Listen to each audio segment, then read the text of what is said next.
Sveiki, esu Rita Grinienė, dirbu nevyriausybinėje aplinkosauginėje organizacijoje Baltijos aplinkos forumas.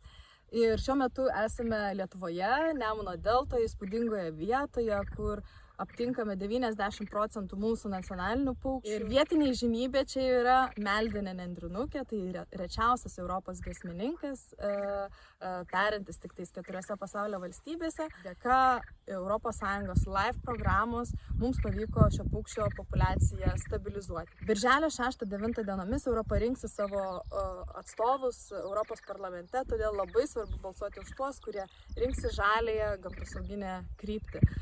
Gamta negali balsuoti, tu gali. Ik ben Jacob de Bruin, boswachter bij Natuurmonument in het noorden van het land.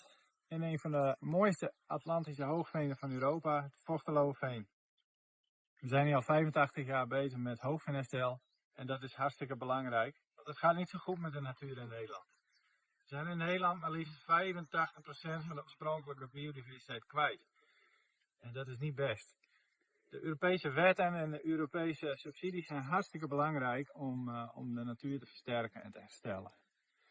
Ga daarom stemmen op 6 juni, want jouw stem is cruciaal voor de natuur.